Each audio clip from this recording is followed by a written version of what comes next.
Hello everyone. सो हम लोग start करने वाले हैं ट्रायंगल्स के साथ। ट्रायंगल्स ये चैप्टर आपको 10th में भी है with the same name, but yes वहाँ पर हम थोड़ी प्रॉपर्टीज़ जो करते हैं वो थोड़ा प्रॉपर्टी डिफरेंट रहता है। यहाँ पर जो हम ट्रायंगल करने वाले हैं वो हमारे 9th स्टैंडर्ड के लिए CBSE SSC बोर्ड के लिए आता है। ऑल राइट, सो सबसे पहला टॉपिक, बहुत सारी चीज़ें हम सीखने वाले हैं ट्रायंगल में, क्योंकि एक्चुअल सम सॉल्व करने से पहले हमें पूरा जो क्लैरिटी है सारे प्रॉपर्टीज़ की, वो पूरी क्लैरिटी होनी चाहिए। और जब पूरी क्लैरिटी होगी तभी आप सम्स जब अटेम्प्ट करेंगे तो कोई प्रॉब्लम नहीं आएगा। तो पूरे लेक्चर को एकदम ध्यान से सुनना है और यहाँ से जो भी आप नॉलेज एक्सट्रैक्ट करते हो उसे नोट करना है, ताकि आप आगे जब भी सम्स में कुछ प्रॉपर्टीज़ अप्लाई करने जाओ तो कोई परेशानी ना हो। तो वन बाय वन हम सबसे पहले criteria for congruence of triangle देखते हैं कि हम दिया गया अगर दो ट्रायंगल हैं तो वो दो ट्रायंगल्स को हम कब बोल सकते हैं कि वो दोनों ट्रायंगल कॉन्ग्रुएंट होंगे। तो वो क्राइटेरिया कौन कौन से हैं उन्हें देख लेते हैं। ऑल राइट, तो सबसे पहला जो हमारा क्राइटेरिया है वो है first one, SSS test, side side side congruence rule for triangles. बराबर, इसमें क्या होता है कि all three corresponding sides are equal, तीनों ही करस्पॉन्डिंग साइड्स इक्वल होते हैं। जैसे कि एग्जांपल दिया है, ये फर्स्ट ट्रायंगल है जिसके अंदर मैं अगर ले लूँ side AB is congruent side DE, side AC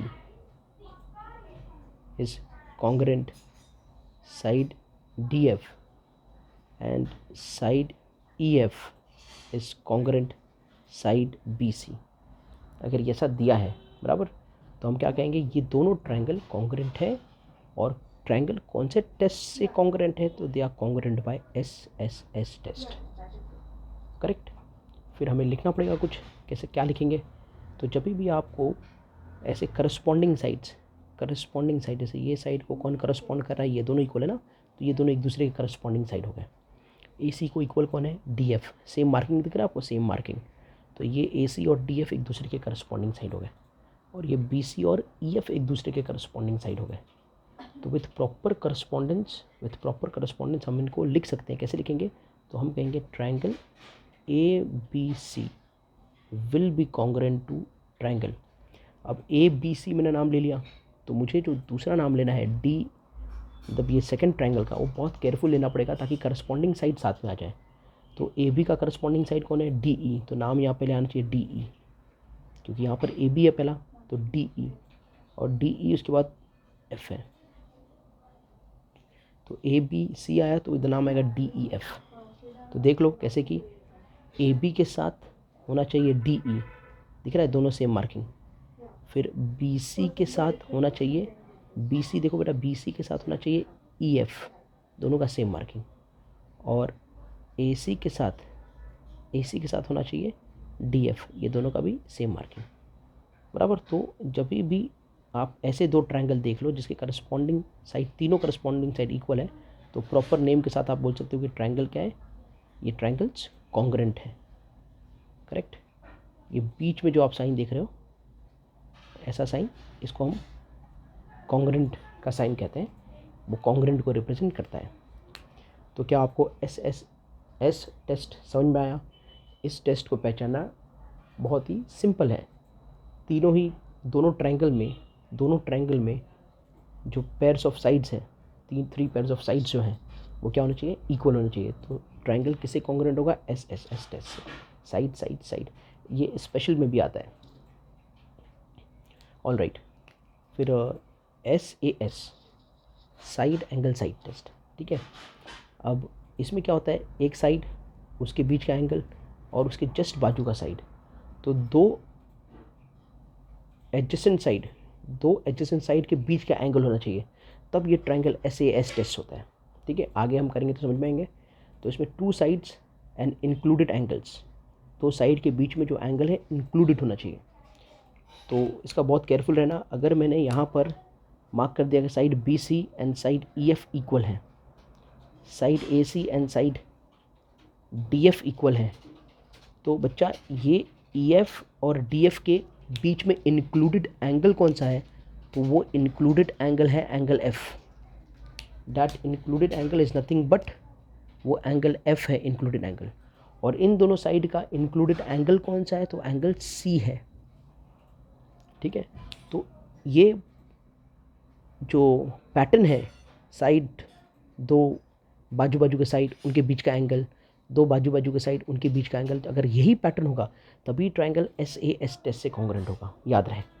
ठीक है, या तो दो साइड ये हो सकते थे, ये दोनों साइड हो सकते थे, और ये बीच का एंगल, ये दोनों साइड और ये बीच का एंगल तो भी चलता। तो हम यहाँ पर कैसा भी ले सकते हैं, ये आपको समझ में आ जाएगा। तो कहने का मतलब है कि दो साइड्स एंड उनके बीच का इंक्लूडेड एंगल जब हो तब आपको ये S A S test strike होगा। तो इसमें भी प्रॉपर करस्पॉन्डेंस से लिखना है। तो हम कहेंगे कि how we can write here, we will write A C is congruent, A C side A C किसको कॉन्ग्रुएंट, डी एफ को, डी एफ को कॉन्ग्रुएंट है। और B C is congruent, B C किसको कॉन्ग्रुएंट है, ई एफ को congruent है। और angle C is congruent angle F. तो ऐसा लिखना पड़ेगा कि ये दोनों ट्रायंगल में ये बातें हैं। तो जब ये बातें, तो हम कहेंगे कि भाई फिर आप समझ लो कि ट्रायंगल अगर ऐसा है, ये इसको कॉन्ग्रुएंट है, ये इसको कॉन्ग्रुएंट है, और ये एंगल ऐसा है, तो ये दो साइड और इंक्लूडेड एंगल, दो साइड और इंक्लूडेड एंगल, तो मेरे दिमाग में क्या आएगा भाई, ये triangle S A S test से क्या हो जाएंगे, कॉन्ग्रुएंट हो जाएंगे। तो मैं लिख दूंगा। अब नाम लेना है मुझे, अगर मैं नाम यहाँ पर ले लिया ए सी बी, पहला नाम क्या लिया मैंने, ए सी बी लिया, तो यहाँ पर भी जब कॉन्ग्रुएंट डालूंगा तो नाम आना चाहिए प्रॉपर करस्पॉन्डेंस के साथ, विथ प्रॉपर करस्पॉन्डेंस। तो ए सी के साथ कौन आना चाहिए, ए सी को इक्वल कौन है, डी एफ, तो D F E, D F E. और एक बार चेक भी कर लो, ए सी के साथ डी एफ है, बी सी के साथ बराबर, बी सी के साथ ई एफ है, ये सुनो, एंड ए बी के साथ डी ई बराबर, डी ए बी के साथ डी ई है, यस। तो ये ट्रायंगल्स क्या है, कॉन्ग्रुएंट है by S A S test, these triangles are congruent by S A S test, इस तरह से हम कह सकते हैं। ओके, बस इसका उल्टा है ये यहाँ पर, angle side angle, A S A test, A S A angle side angle. ठीक है, अब इसमें क्या होगा, इसमें दो एंगल, दो एडजेसेंट एंगल और उनके बीच का इंक्लूडेड साइड, दो एडजेसेंट एंगल और बीच का इंक्लूडेड साइड, तो two angles and included side. तो दो एंगल, अब कौन सा एंगल लेना चाहते हो आप, तो यहाँ से ए ले लेते हैं, ए डी को इक्वल है, और सी ले लेते हैं, सी एफ को इक्वल है। तो ये दो एडजेसेंट एंगल्स हो गए, ये आजू बाजू के, ये भी दो आजू बाजू का एडजेसेंट एंगल हो गया। तो इनके बीच का इंक्लूडेड साइड कौन सा है, तो ये साइड है और ये साइड है। तो जब ऐसे ट्रायंगल्स रहेंगे तो आप क्या कहोगे, ये ट्रायंगल्स कॉन्ग्रुएंट है, हाँ है। कौन से टेस्ट से, angle side angle test, they are congruent by angle side angle test. Okay, पर ऐसे ही इंक्लूडेड होना चाहिए, एंगल, दो एंगल और उनके बीच का साइड, दो एंगल और उनके बीच का साइड। ऑल राइट, तो इसमें हम कहेंगे क्या, एंगल ए जो है वो कॉन्ग्रुएंट है एंगल डी को, और एंगल सी जो है वो कॉन्ग्रुएंट है एंगल एफ को, और साइड ए सी जो है वो कॉन्ग्रुएंट है साइड डी एफ को। तो क्या कहेंगे हम लोग, triangle A C B will be congruent to triangle. अब यहाँ पर ए सी बी नाम ले लिया तो पहला नाम लेने में कोई प्रॉब्लम नहीं है, अब दूसरा नाम उसके करस्पॉन्डेंस से लेना पड़ेगा, विथ प्रॉपर करस्पॉन्डेंस। तो ए सी ले लिया, तो ए सी के साथ कॉन्ग्रुएंट कौन है, डी एफ, ए के साथ कौन है एंगल, एंगल डी है, सी के साथ कौन है एंगल एफ है, तो ये डी एफ ई हो जाएगा। तो देख लो, ए सी के साथ डी एफ है, ए के साथ एंगल डी है, सी के साथ एंगल एफ है, तो ये प्रॉपर करस्पॉन्डेंस है, ट्रायंगल्स कॉन्ग्रुएंट है by angle side angle test of congruence. ठीक है, अब आगे जो नेक्स्ट है वो है सा, S A A, side angle angle, बराबर यही पैटर्न होना चाहिए, साइड एंगल एंगल, एक साइड दो कंटिन्यूस एंगल, एक साइड दो कंटिन्यूस एंगल, गैप नहीं होना चाहिए, हाँ, एक साइड और दो कंटिन्यूस एंगल। तो मान लेते हैं कि ए सी जो है वो डी ई को इक्वल है, ये साइड है, ए सी जो है वो डी ई को इक्वल है, ठीक है। और उसके बाद से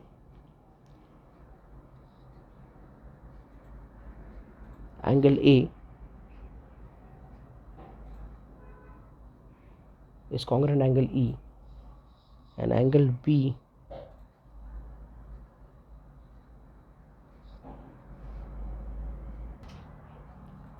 तो ये केस में ये दिख रहा है आपको, हमने कैसा भी ले लिया अपने हिसाब से, ए सी जो है वो डी ई को कॉन्ग्रुएंट है, एंगल ए जो है ई को कॉन्ग्रुएंट है और एंगल बी जो है वो एफ को कॉन्ग्रुएंट है, ऐसा दिया है। तो देखो साइड एंगल एंगल कंटिन्यूस है ना, साइड एंगल एंगल कंटिन्यूस, तो ऐसा होना चाहिए साइड एंगल एंगल कंटिन्यूस, या तो angle angle side angle angle side, ये भी चलेगा। तो हम कहेंगे कि ये दोनों ट्रायंगल में एंगल ए जो है वो कॉन्ग्रुएंट है एंगल ई को, ये गिवन है, एंगल बी जो है वो कॉन्ग्रुएंट है एंगल एफ को, ये भी गिवन है, और ए सी जो है वो कॉन्ग्रुएंट है साइड डी ई को, ये भी गिवन है। तो ये ट्रायंगल किससे कॉन्ग्रुएंट होंगे, तो ये ट्रायंगल, अभी इसका नाम लेता हूँ पहले, let me take this name first, E F D will be congruent to, E F D नाम ले लिया मैंने, तो ई एफ डी किसको कॉन्ग्रुएंट होगा, तो नाम लेने के लिए अब इसको उसके इससे करस्पॉन्डिंग बनाना पड़ेगा, तो बहुत केयरफुल रहो। ई के साथ एंगल कोई था क्या, नहीं था, हाँ ई के साथ ए है, तो वहाँ पर सबसे पहले नाम आएगा ए का, तो ट्रायंगल ए, क्योंकि ई के साथ ए है। उसके बाद बी के साथ एफ है, तो एफ यहाँ पर है, तो यहाँ पर नाम क्या आना चाहिए, बी, नाम क्या आना चाहिए, बी, बराबर ना, कि एफ के साथ देखो बी है, ठीक है। और बाद में बचा क्या, अगर ए बी आ गया तो सी बचा, तो ए बी सी। तो अब देखते हैं क्या प्रॉपर करस्पॉन्डेंस है। तो साइड देखो ए सी कहाँ पर है, साइड ए सी ये वाला ऐसे is congruent to side D E, ये देखो डी ई, हाँ तो ये करस्पॉन्डेंस प्रॉपर है। देखो एंगल ई एंगल ए को, एंगल एफ एंगल बी को, और ये दोनों साइड्स का जो है वैसे कॉन्ग्रुएंट है। तो हमने प्रॉपर करस्पॉन्डेंस लिखा है, तो ट्रायंगल कॉन्ग्रुएंट है बाय सा, SAA टेस्ट ऑफ कॉन्ग्रुएंस, ठीक है। एक RHS करके टेस्ट है जो थोड़ा स्पेशल है, और उसको मैंने थोड़ा लास्ट में किया है ताकि आपको थोड़ा याद रहे, ठीक है। तो फिलहाल हमने यहाँ पर 4 टेस्ट ऑफ कॉन्ग्रुएंस किए, होपफुली आपको समझ में आया होगा और इसमें कोई डाउट नहीं रहेंगे। तो बच्चों आगे चल के कहीं पर भी आपको ऐसा दिया हो कि ये 2 ट्रायंगल कॉन्ग्रुएंट है, ऐसे 2 ट्रायंगल कॉन्ग्रुएंट है, तो हम यहाँ से क्या इन्फॉर्मेशन कलेक्ट कर सकते हैं, बराबर। अगर 2 ट्रायंगल कॉन्ग्रुएंट है तो हमारा फ़ायदा क्या होगा उससे। तो कभी भी ऐसा दे दिया कि भाई ये 2 ट्रायंगल कॉन्ग्रुएंट है, तो आप क्या क्या कह सकते हो, आप ये कहोगे कि करस्पॉन्डिंग साइड ए बी जो ये कॉन्ग्रुएंट लिखा है तो प्रॉपर करस्पॉन्डेंस लिखा रहेगा, तो side A B will congruent to side P Q, तो A B is congruent to P Q, B C will be congruent to Q R, तो B C will be congruent to Q R, and A C will be congruent to P R, तो A side A C is congruent side P R. और इसको हम क्या कहते हैं, by CSCT in Maharashtra board, मतलब अगर ये आप कभी भी 2 ट्रायंगल कॉन्ग्रुएंट दिया है वहाँ से ये प्रॉपर्टी को यूज़ करोगे, तो आप रीज़न क्या दोगे, CSCT corresponding sides of congruent triangle in the straight board. फिर और तो और हमें क्या मालूम पड़ेगा कि भाई सिर्फ साइड्स, करस्पॉन्डिंग साइड्स इक्वल नहीं है, इनके करस्पॉन्डिंग एंगल्स भी इक्वल है, तो ए के साथ पी, बी के साथ क्यू, आर और सी के साथ आर, तो ये एंगल सब क्या है, कॉन्ग्रुएंट है। ये प्रॉपर्टी जब भी हम यूज़ करते हैं तो हम रीज़न देते हैं CACT corresponding angles of congruent triangles, बराबर। बट ये इनमें से कोई भी प्रॉपर्टी अगर आप यूज़ कर रहे हो और CBSE में हो तो आप क्या बोलोगे, CPCT, इसका फुल फॉर्म होता है corresponding parts of congruent triangle, ठीक है। आगे मैं CSCT और CSCT का फुल फॉर्म बताऊंगा आपको। Okay, it is necessary to write the corresponding vertices correctly for writing of congruence of triangle, बराबर। ये बहुत ज़रूरी है कि आप करेक्टली लिखो, जब आप कॉन्ग्रुएंस ऑफ ट्रायंगल लिख रहे हो, मेंशन कर रहे हो, तो इसे बहुत ही सही से लिखो। अगर उसे सही से नहीं लिखा ना तो बहुत सारे मिस्टेक हो जाते हैं, ठीक है। एक हम एग्जांपल लेके कर लेते हैं वो चीज़ को, उसको अंडरस्टैंड करने के लिए हम थोड़ा एक एग्जांपल कर लेते हैं कि मान लिया जाए कि अगर आपने ये लिख दिया कि आपका जो ट्रायंगल है वो है ट्रायंगल ABC, और ABC जो है वो ट्रायंगल DEF को कॉन्ग्रुएंट है, ये गिवन है। एक प्रॉपर करस्पॉन्डेंस गिवन है। इसको मैं और कैसे लिख सकता हूँ, तो देखो इसको लिख सकता हूँ बी सी ए ट्राइंगल, पहले बी सी और ए को उधर भेज दिया तो B C A is congruent to, तो जैसे मैंने बी सी को रखा ए को इधर भेजा तो इधर कैसा होगा ई एफ और डी को उधर भेज दूंगा, तो ये सही है। दिस ऐसा ट्राइंगल कॉन्ग्रेंट अगर दिया है तो हम ऐसा उसको लिख सकते हैं, उसमें कोई प्रॉब्लम नहीं आएगा। या तो आप क्या करो, इसको ऐसा भी लिख सकते हो, बराबर, इसको आप ये सी को इधर भेज सकते हो, तो सी जब इधर आ जाएगा तो क्या आ जाएगा C A B cab triangle cab, तो एफ इधर आ जाएगा, will be congruent to F D E, ऐसे भी लिख सकते हैं हम, इसमें कोई प्रॉब्लम नहीं है। बराबर, हमने सी को इधर ले लिया, ए की जगह ले लिया, मतलब इन ए के पहले ले लिया और एफ को डी के पहले ले लिया, तो ये चलेगा, तो ये भी प्रॉपर करस्पॉन्डेंस रहेगा। देखो जैसे साइड ए बी यहाँ पर करस्पॉन्ड करेगा साइड डी ई को, तो यहाँ पर भी देखो साइड ए बी करस्पॉन्ड करेगा साइड डी ई को, साइड ए बी करस्पॉन्ड करेगा साइड डी ई को, तो ये चेंज नहीं होगा। समझ में आ रहा है?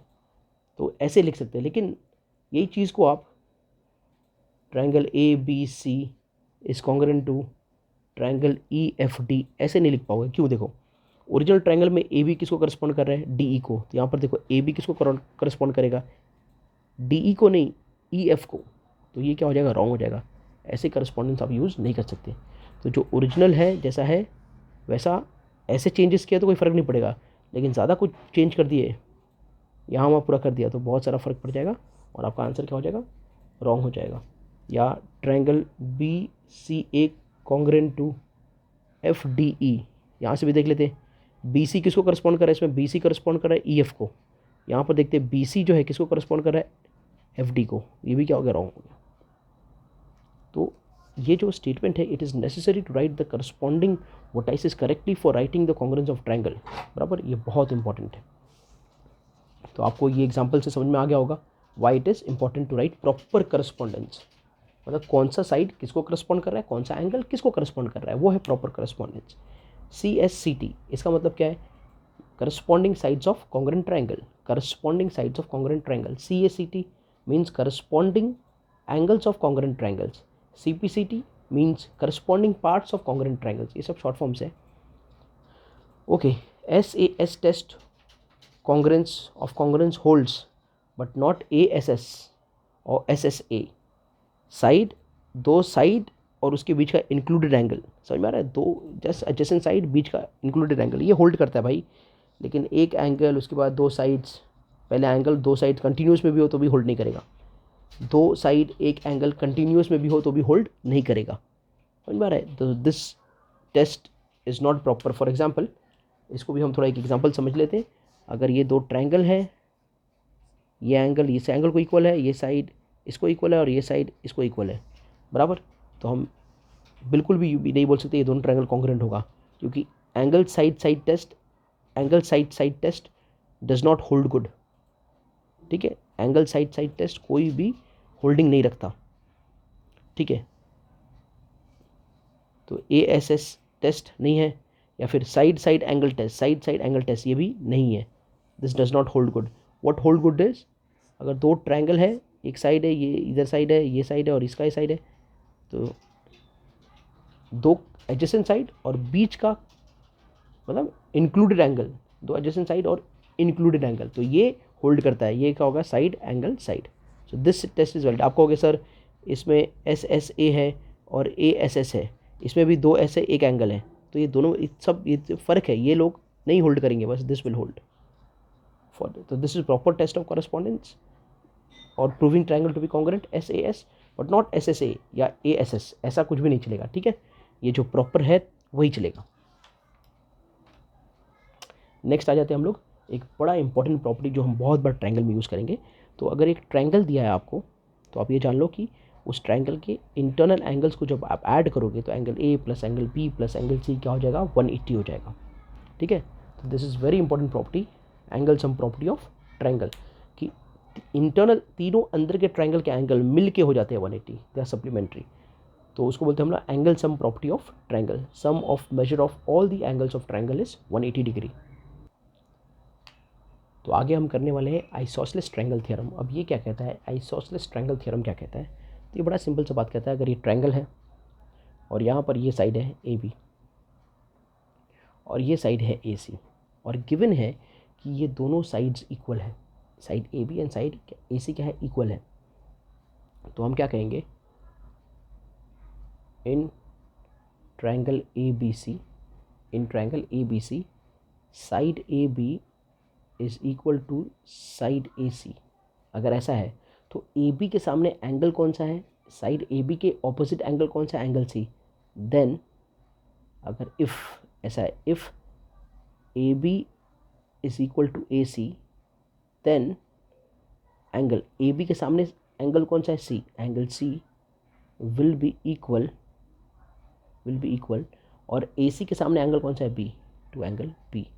इसी को कहते हैं हम आइसोसेलेस ट्रायंगल थ्योरम। क्या कहते हैं हम इसे, isosceles triangle theorem. If in a triangle two sides are equal then the angle opposite them are also equal. अगर एक ट्रायंगल में दो साइड्स कॉन्ग्रुएंट है तो उनके सामने का एंगल जो है ऑपोजिट, उनके उन कॉन्ग्रुएंट साइड के ऑपोजिट जो एंगल्स है वो भी क्या होंगे, इक्वल होंगे। अब है converse of isosceles triangle theorem.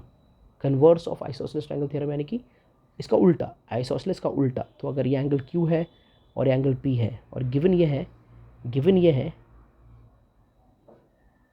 कि angle P is equal to angle Q, then एक ट्रायंगल के अंदर अगर ऐसा गिवन है कि दो एंगल्स इक्वल है तो ये एंगल Q के सामने साइड कौन सा है, PR, और ये एंगल P के सामने साइड कौन सा है, QR। तो हम बोलेंगे कि side PR will be equal to side QR, और इसी का कारण आएगा क्या, converse of isosceles triangle theorem.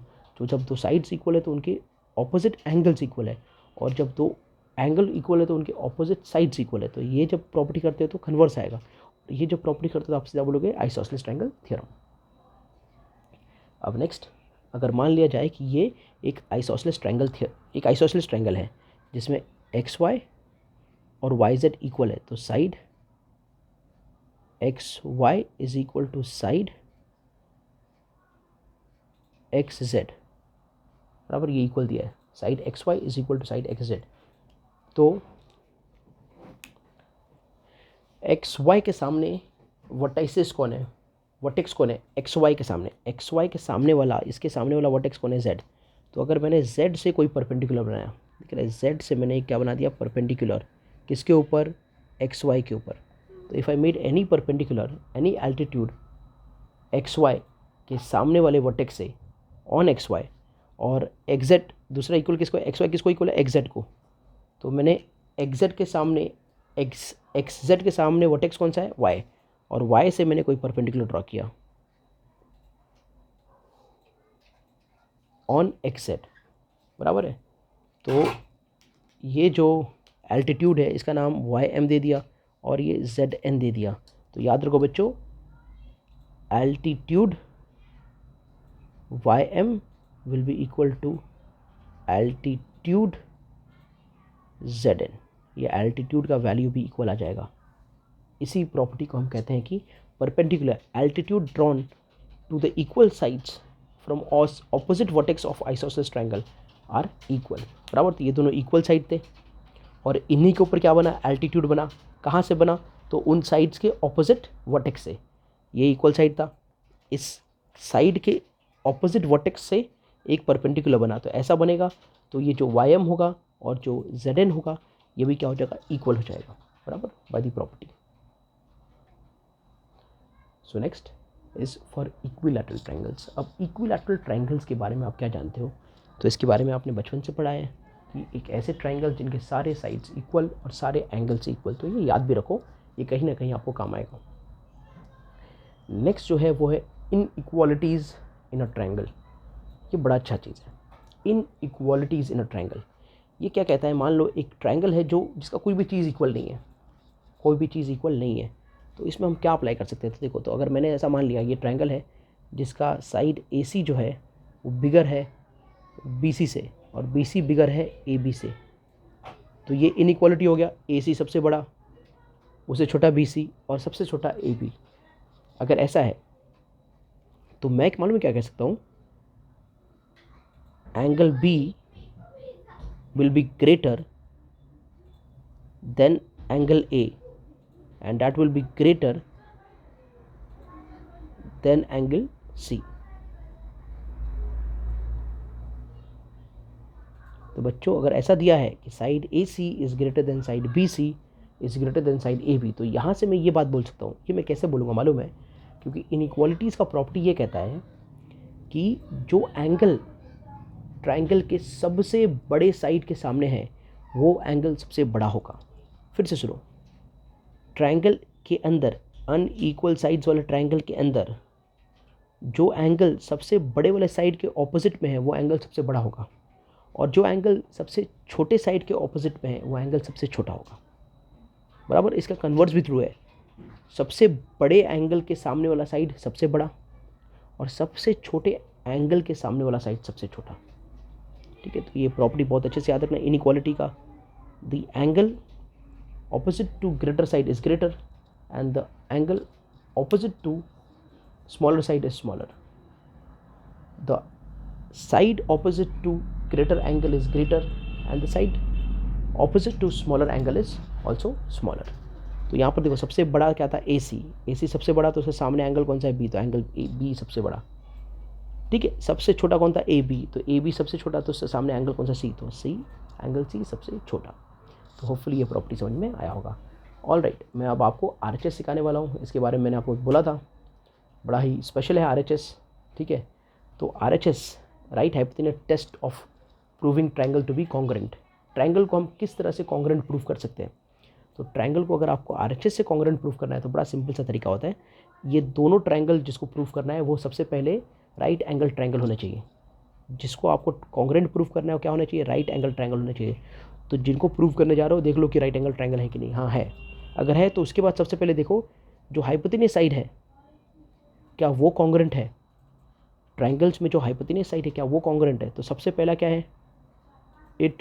they must be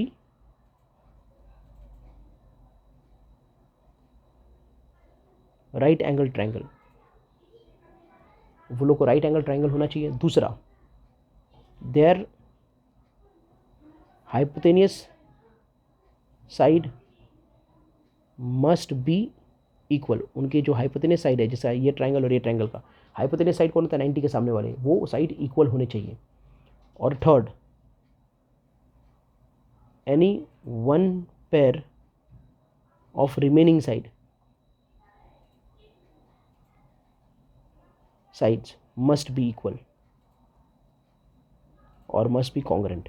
मतलब अब देखो 90 डिग्री ट्रायंगल हो गया, हाइपोटेनस कॉन्ग्रेंट हो गया, तो अगर हाइपोटेनस के बाद और दो पेयर ऑफ साइड बचे ना, एक ये पेयर, ये इसके साथ ये, इसके साथ ये बचा, या इसके साथ ये बचा, इसके साथ ये बचा, ऐसा कोई भी चलेगा। ठीक है, तो ये प्रॉपर्टी ये कह रहा है कि अब बचे हुए दो साइड जो है ना उनमें से कोई भी एक पेयर कॉन्ग्रेंट रहना चाहिए। अगर BC और PQ कॉन्ग्रेंट दे दिया ऐसे, तो हम कहेंगे triangles are congruent by RHS, right angle hypotenuse side test of congruence. ये है RHS।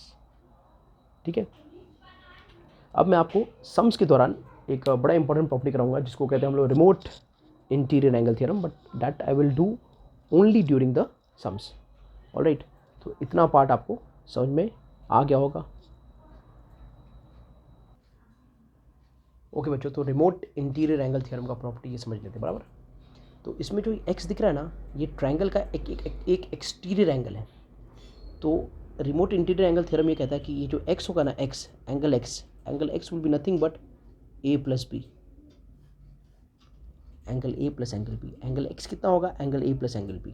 कैसे? देखो एक्स है, एक्स के क्लोज वाला एंगल कौन सा है? C, तो इसको छोड़ देने का, और बाकी दूर के कौन है? A और B, तो A और B को पकड़ने का। तो x क्या होगा? A plus B. जोग्राफी में हमने किया ना रिमोट एरियाज मतलब बहुत दूर के एरिया, गांव खेड़ा एरिया। तो x तो इसका पड़ोसी है, x का पड़ोसी C है। बराबर, तो ये तो पड़ोसी हो गया, नज़दीक वाला हो गया। दूर वाले कौन है? A और B। तो इसके लिए रिमोट इंटीरियर मतलब दूर वाले एंगल्स, तो A और B थे। तो x क्या होगा? तो लॉजिक क्या है? x क्या होगा? A plus B, sum of the two far angle. अब यहाँ पर y क्या होगा? सेम लॉजिक से जल्दी बताओ, y क्या होगा? y भी होगा A प्लस बी। अब यहाँ पर x क्या होगा? यहाँ पर x क्या होगा? A क्लोज वाला है, दूर वाले कौन है? B प्लस सी। यहाँ पर y क्या होगा? y B क्लोज वाला है, तो दूर वाले कौन है? A सी, तो y equals to A plus C. बराबर, तो ये थ्योरम का एप्लीकेशन हम ज़रूर करेंगे।